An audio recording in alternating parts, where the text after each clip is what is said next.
हाँ बच्चों, हम पढ़ रहे थे कक्षा 9 की सामाजिक विज्ञान का कौन सा सब्जेक्ट? भूगोल यानी कि ज्योग्राफी। और इससे संबंधित जो बुक है उसका नाम है समकालीन भारत भाग 1। इसका चैप्टर नंबर 1 हमने पढ़ लिया है, जिसका नाम है भारत आकार और स्थिति। हमने 4 वीडियोस देखे हैं। पहला वीडियो भारत की स्थिति से जुड़ा हुआ था, दूसरा आकार से, तीसरा भारत की विश्व के संदर्भ में स्थिति, और चौथी भारत के पड़ोसी देशों के बारे में हमने वीडियो में जाना। आज बारी आ गई है क्वेश्चंस और आंसर्स की। जी हाँ बच्चों, यदि आपने चारों पार्ट्स को बहुत अच्छे से पढ़ा है तो आज आप बहुत अच्छे से उत्तर दे पाएंगे। तो स्टार्ट करते हैं हमारे पहले क्वेश्चन के साथ। ये देखिए, कर्क रेखा किस राज्य से नहीं गुजरती है? बहुत रिलैक्स होके क्वेश्चंस को पढ़ना है। एग्जाम में जब भी कोई क्वेश्चन आपसे पूछा जाता है तो घबराना बिल्कुल नहीं होता है, और ये तो पाठ्य पुस्तक के प्रश्न हैं। इसी से हमारी एक्सरसाइज होगी कि कैसे क्वेश्चंस को सॉल्व किया जाता है। तो देखिए बच्चों, कर्क रेखा किस राज्य से नहीं गुजरती है?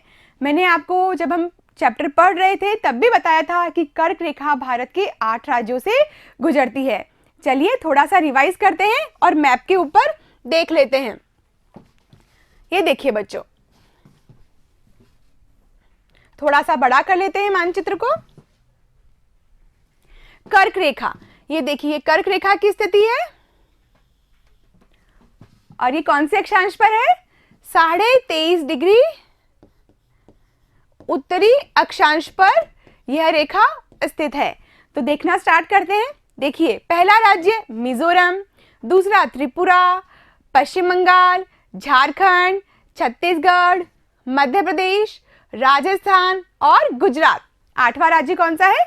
गुजरात। जी हाँ बच्चों, इन 8 राज्यों से ये कर्क रेखा गुजर रही है। अब हमारा प्रश्न क्या है, एक बार फिर से देखेंगे कि कर्क रेखा किस राज्य से नहीं गुजरती है।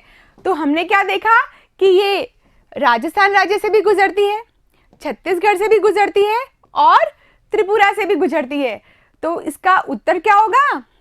ख, यानी कि ये उड़ीसा राज्य से नहीं गुजर रही है। ये आप इसको ख अंकित कर सकते हैं। अगला क्वेश्चन ले लेते हैं और देखते हैं भारत का सबसे पूर्वी देशांतर कौन सा है। यानी ये सवाल भी हमने बहुत अच्छे से पढ़ा था और मैंने आपको कई बार समझाया था कि भारत का पश्चिमी और पूर्वी देशांतर कौन सा है। ये देखिए बच्चों, भारत का मानचित्र फिर से यहाँ पर बताया हुआ है। इसे और बड़ा कर लेते हैं। ये आपको देशांतर रेखाएं तो अच्छे से पता हो ही चुकी है। ये देखिए, ये देशांतर रेखा है। ये 66 और 68, यानी हम 68 से स्टार्ट करें। ये देखिए, ये कौन सा देशांतर है? 68 डिग्री 7 मिनट पूर्वी देशांतर। लेकिन ये भारत का कौन सा भाग है? पश्चिमी भाग है। याद रखना है कि ये पश्चिमी भाग है और ये भारत का कौन सा भाग है? पूर्वी भाग है। यानी इसका विस्तार 68 डिग्री 7 मिनट से स्टार्ट होता है और कहां समाप्त हो रहा है? 97 डिग्री 25 मिनट पूर्वी देशांतर पर। और सवाल क्या पूछा गया है आपसे? सवाल क्या है कि भारत का सबसे पूर्वी देशांतर कौन सा है? तो हमारा सही उत्तर क्या होगा? ये 97 डिग्री 25 मिनट पूर्वी देशांतर। तो आपका जो क वाला ऑप्शन है ये एकदम सही है। 97 डिग्री 25 मिनट भारत का पूर्वी देशांतर है। अगले क्वेश्चन की तरफ बढ़ते हैं और देखते हैं उत्तराखंड, उत्तर प्रदेश, बिहार, पश्चिम बंगाल और सिक्किम की सीमाएं किस देश को छूती है?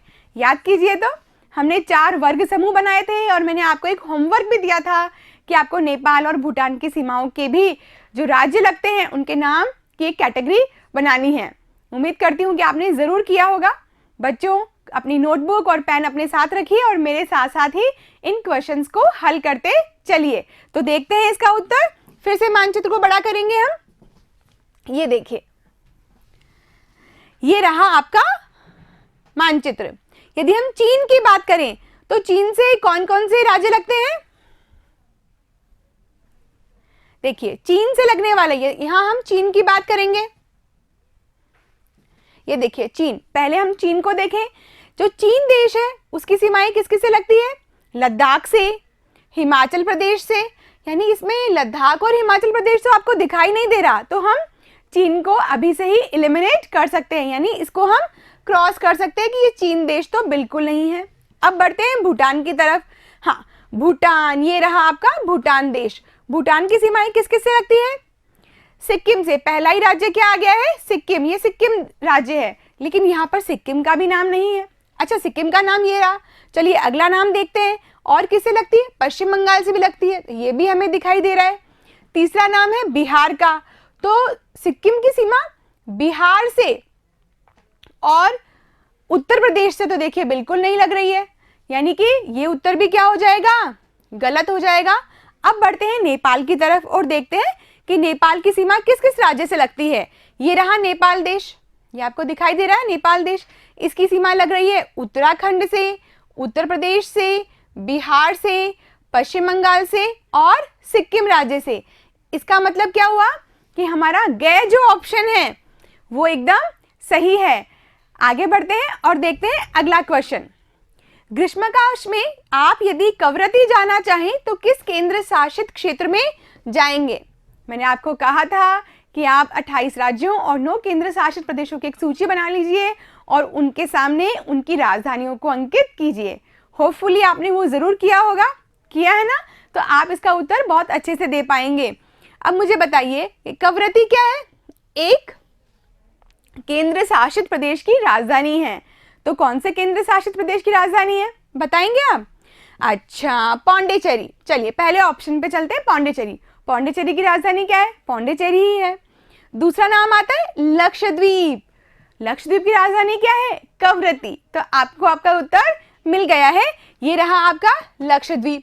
लक्षद्वीप की राजधानी है कवरत्ती। तो आप यदि गर्मियों की छुट्टियों में कवरत्ती जाएंगे तो आपको उसके लिए कहाँ जाना होगा? लक्षद्वीप समूह। यहाँ पर हम इन दोनों की राजधानियां भी देख लेते हैं। अंडमान और निकोबार की राजधानी है पोर्ट ब्लेयर। आगे बढ़ते हैं और देखते हैं 5वां क्वेश्चन। मेरे मित्र एक ऐसे देश के निवासी हैं जिस देश की सीमा भारत के साथ में नहीं लगती है। देखिए ध्यान देने वाली बात है, जिस देश की सीमा भारत से नहीं लगती है। अब आप बताइए कि वह कौन सा देश है? याद कीजिए। चलिए मानचित्र को फिर से थोड़ा सा जूम पे ले लेते हैं। ये देखिए, भारत की यदि हम पश्चिम में बात करेंगे तो कौन से देश है? पाकिस्तान है और ये अफगानिस्तान है। उत्तर में बात करेंगे तो चीन, नेपाल, भूटान, म्यांमार पूर्वोत्तर में और बांग्लादेश है। यानी कि कौन सा देश हमारी सीमा को नहीं छू रहा है? वो है तजाकिस्तान। तो इसका उत्तर क्या होगा?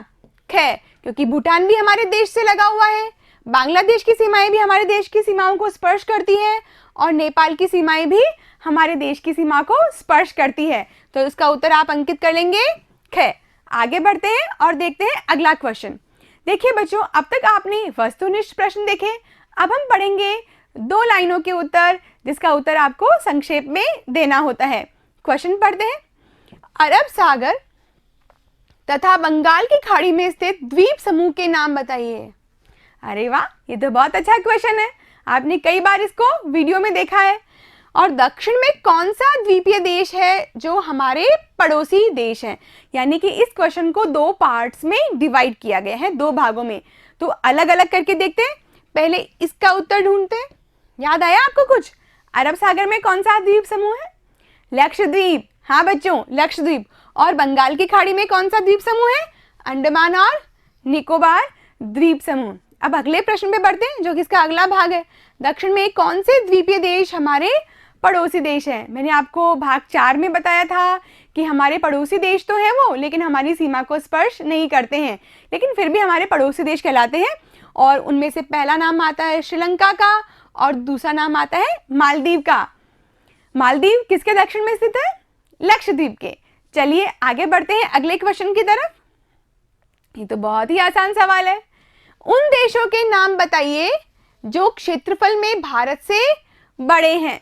है ना आसान सवाल, है ना? भारत क्षेत्रफल की दृष्टि से विश्व का 7वां बड़ा देश है। तो इसका मतलब क्या हुआ कि भारत से बड़े 6 देश हैं।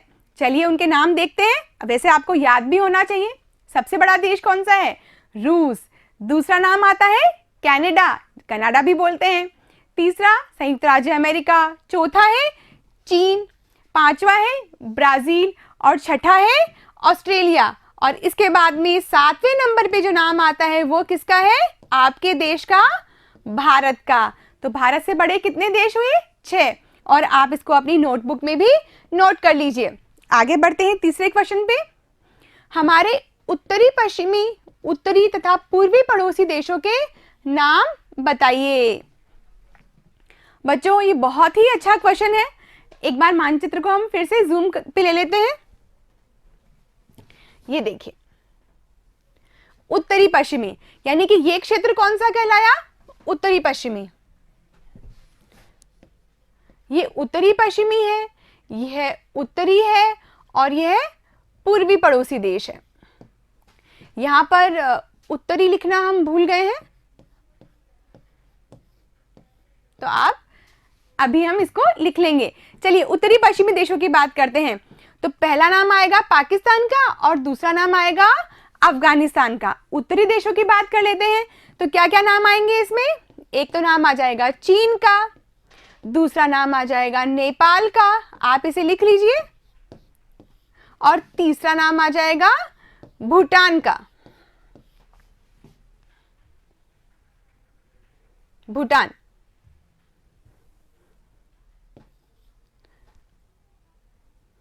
ये देखिए भूटान।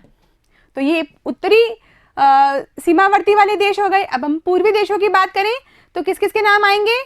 म्यांमार और बांग्लादेश। ये देखिए ये म्यांमार है और ये बांग्लादेश है। तो ये भी बहुत आसान प्रश्न है जिसका उत्तर आप आसानी से दे सकते हो। आगे बढ़ते हैं बच्चों। भारत में किन किन राज्यों से कर्क रेखा गुजरती है, उनके नाम बताइए। अभी अभी हमने ये प्रश्न देखा था, अभी हमने ऐसा प्रश्न पढ़ा था वस्तुनिष्ठों में कि कर्क रेखा कौन से राज्य से नहीं गुजरती है। तो ये रिपीट क्वेश्चन ही समझिए और इसका उत्तर बहुत आसान है। पहला नाम आता है गुजरात का, दूसरा नाम आता है राजस्थान, मध्य प्रदेश, छत्तीसगढ़, झारखंड, पश्चिम बंगाल, त्रिपुरा और मिजोरम।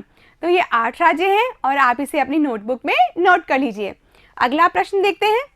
ये लघुत्तरात्मक प्रश्न है, इसका उत्तर हमें थोड़ा सा और विस्तार से देना होता है। पढ़ते हैं क्वेश्चन को। सूर्योदय यानी कि सूरज जब उगता है उसे हम क्या बोलते हैं? सूर्योदय। सूर्योदय अरुणाचल प्रदेश के पूर्वी भाग में और गुजरात के पश्चिमी भाग की अपेक्षा 2 घंटे पहले क्यों होता है, जबकि दोनों राज्यों में घड़ी एक ही समय दर्शाती है? हाँ बच्चों, यह है वीडियो नंबर 2 का सवाल है। मैंने वहाँ पर भी आपको बहुत अच्छे से समझाया था। यदि आपने उस वीडियो को बहुत अच्छे से पढ़ा है तो ये क्वेश्चन का उत्तर भी आपको आ जाएगा। चलिए करने की प्रयास करते हैं इसको। ये देखिए बच्चों, ये क्या है? भारत का मानचित्र। और हम इसमें अभी अभी हमने पढ़ा कि ये भारत का पश्चिमी भाग और ये भारत का पूर्वी भाग। ये कौन सा देशांतर है? 68 डिग्री 7 मिनट पूर्वी देशांतर और ये है 97 डिग्री पूर्वी, 97 डिग्री 25 मिनट, 97 डिग्री 25 मिनट पूर्वी देशांतर। बच्चों ये अरुणाचल प्रदेश का क्षेत्र है और ये गुजरात का क्षेत्र है। अरुणाचल प्रदेश में सूर्य 2 घंटे पहले उग जाता है गुजरात की अपेक्षा। ऐसा क्यों? क्योंकि ये और अधिक पूर्व में स्थित है। हमने देखा था ना, ग्रीनविच मीन टाइम से जैसे जैसे आप पूर्वी देशांतर की तरफ आगे बढ़ेंगे वैसे वैसे टाइम आगे बढ़ता रहेगा, है ना।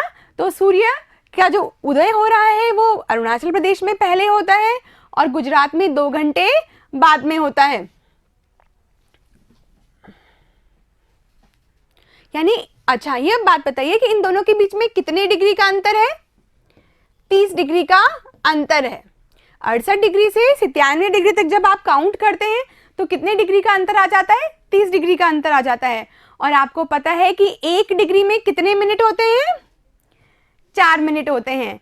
तो इसी प्रकार 15 डिग्री में 60 मिनट होंगे यानी कि 1 घंटा। और 30 डिग्री में कितने घंटे हो जाएंगे? 2 घंटे हो जाएंगे। यानी कि यहाँ पर यदि 5 बजे सूर्योदय होता है तो यहाँ पर कितनी बजे होगा? 7 बजे। लेकिन इसे हम स्थानीय समय कहते हैं और हमें तो कौन सा समय अपनाना है? एक स्टैंडर्ड टाइम, जिससे कि पूरे भारत की घड़ियां प्रशासनिक सुविधा के लिए एक ही घड़ी से चल सके। तो हमने क्या किया कि ना तो अरुणाचल प्रदेश की समय रेखा को माना और ना ही गुजरात की, हमने 82.5 डिग्री, ये देखिए ये कौन सी रेखा है? 82.5 डिग्री पूर्वी देशांतर रेखा को हमने भारत की मानक यामोत्तर रेखा माना और उसी से हम पूरे भारत की घड़ियों को आगे चलाते हैं। देखिए इसका उत्तर एक बार फिर से पढ़ लेते हैं। भारत का देशांतरी विस्तार 68 डिग्री 7 मिनट पूर्वी देशांतर है, यानी कि ये, और 97 डिग्री 25 मिनट ये वाला देशांतर है। इनका अंतर लगभग कितने डिग्री का है? 30 डिग्री का है। अभी अभी मैंने आपको बताया। बच्चों इसे नोटबुक पे नोट भी करते रहिए, है ना। देशांतर का प्रभाव किस पर पड़ता है? समय पर पड़ता है। पृथ्वी अपने अक्ष पर, यह पक्ष नहीं है, ये अक्ष है, अक्ष पर एक पूरा घूर्णन करने में अर्थात 360 डिग्री पार करने में कितने घंटे का समय लेती है? 24 घंटे का समय लेती है। आपको पता है कि कुल कितनी देशांतर है? 360 देशांतर है और पूरी पृथ्वी जब अपना घूर्णन करती है तो पूरे 24 घंटे का समय लेती है। इस प्रकार से उसे 1 डिग्री पार करने में कितने मिनट लगेंगे? 4 मिनट लगेंगे। और हमारे भारत का जो देशांतरीय विस्तार है वो कितना है? 30 डिग्री, यानी कि गुजरात और अरुणाचल प्रदेश के जो बीच का देशांतरीय विस्तार है वो 30 डिग्री में विस्तृत है। तो भारत में 2 घंटे का अंतर आ जाएगा। पृथ्वी पश्चिम से पूर्व की ओर घूमती है, ये तो आपने बचपन से ही पढ़ लिया होगा, और इसीलिए अरुणाचल प्रदेश में जो 97 डिग्री 25 मिनट पूर्व देशांतर है वहां पर सूर्य पहले दिखाई देता है। ऑलमोस्ट गुजरात से 2 घंटे पहले ही वहां पर सूर्योदय हो जाता है, जबकि गुजरात जो कि कौन से देशांतर पर स्थित है? 68 डिग्री 7 मिनट पूर्वी देशांतर पर स्थित है, वहां पर सूर्य 2 घंटे बाद दिखाई देता है। अब दोनों राज्यों में घड़ियां एक ही समय बताती है। क्यों? बताया था मैंने आपको, क्योंकि हमने 82.5 डिग्री पूर्वी देशांतर को भारत की मानक यामोत्तर रेखा मान लिया है। आपको उत्तर जरूर समझ में आया होगा, और यदि कोई डाउट है तो फिर से वीडियो को रिवाइंड कर लीजिए और देख लीजिए। आगे बढ़ते हैं और देखते हैं छठा प्रश्न।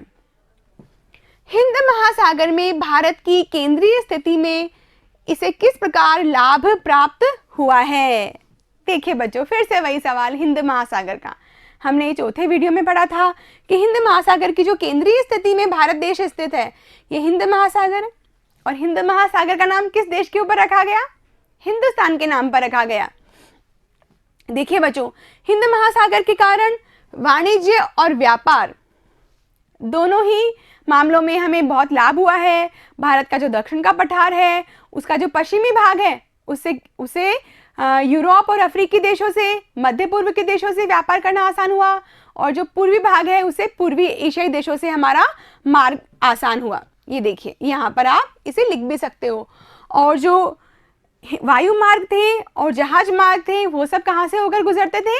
हिंदुस्तान के निकट से। इसीलिए हमें इसकी केंद्रीय स्थिति का भरपूर लाभ हुआ है। अब आप इसे नोट कर लीजिए। हिंद महासागर में भारत की केंद्रीय स्थिति के कारण वाणिज्य एवं व्यापार के मार्ग में अनुकूल स्थिति है। पूर्व एवं पश्चिम को जोड़ने वाले समुद्री मार्ग और वायु मार्ग हिंद महासागर एवं भारतीय उपमहाद्वीप से होकर ही गुजरते हैं। अब दूसरा पॉइंट है, हिंद महासागर में अपनी केंद्रीय स्थिति के कारण भारत पश्चिम एशिया, अफ्रीका, यूरोप और पूर्वी एशिया के देशों और ऑस्ट्रेलिया के साथ भी निकटतम व्यापारिक और सांस्कृतिक संबंध बनाए हुए हैं। तो बच्चों, ये तो थे आज के वस्तुनिष्ठ, अति लघुतरात्मक और लघुतरात्मक प्रश्न। मैं उम्मीद करती हूँ कि आपको सभी प्रश्नों के उत्तर जरूर समझ में आए होंगे। आप इसे नोट भी कर लीजिएगा। तब तक बने रहिए मेरे साथ। अगले भाग में हम मिलेंगे मानचित्र कौशल से संबंधित प्रश्नों के साथ। Thank you.